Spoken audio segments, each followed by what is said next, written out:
Yeah. I was going to ask, were you able to do anything in terms of policy or structure for alternative energy for the state level? You know, we had, there was a couple of big pieces of legislation there. There's two components to that. One is, we're not sure exactly what the feds are going to do in a wide range of areas. And actually, there was a fabulous story here, I think 2 days ago, about the new emission standards that Obama said, we're going to jump way ahead. So one of the questions we're facing from an environmental point of view is, what do we do, and how much of that is just going to be trumped or usurped entirely by a major change in environmental policy by the federal government?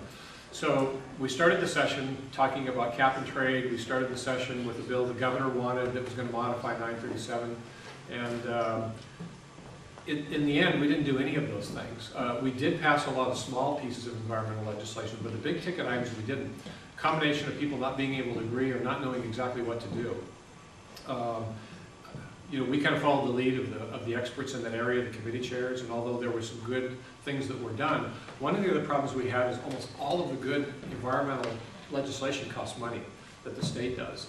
So, you know, you have major policies that comes down from the federal government, like on emissions, and we would love to see that. I mean, if they really go to an average of 35 miles per gallon, you know, 4 years ahead of time, that is actually, I read the story the other day, that is actually 89 days of oil. I mean, can you imagine cutting off 3 months of oil that we use? I mean, there's nothing the state of Washington could do, could even scratch the surface of that without going into endless litigation.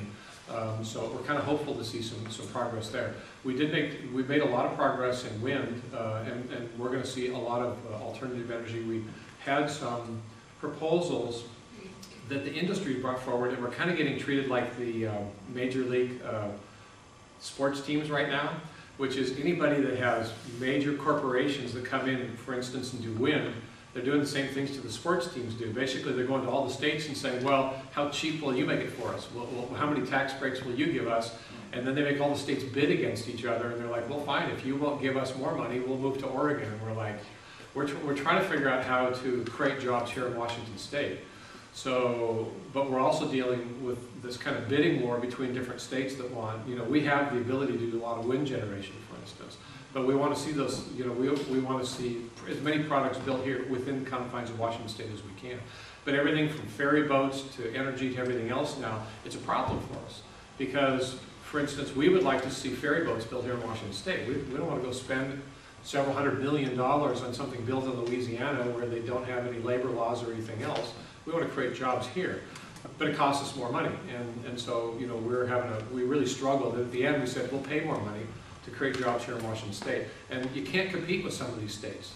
You have states with no environmental laws, you have states with, you know, no labor laws, they don't care, you know, what they get paid.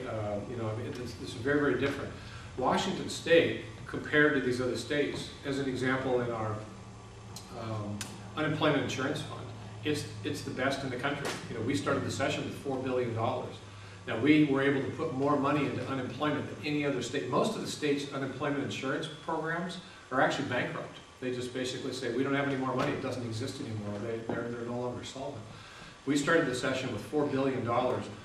We believe that we may buy into as much as $2 billion of that to help workers in Washington State weather the storm. Compare that, compare getting unemployment insurance that we're offering here in Washington to a state that said, we have no more, you have nothing, there's nowhere to go to. So we're very proud of what we did for workers in Washington State on unemployment benefits. But some of these things, one of these things all cost us money. We know that we're going to probably have to raise the unemployment insurance rates, maybe within a year, to be able to make up this difference.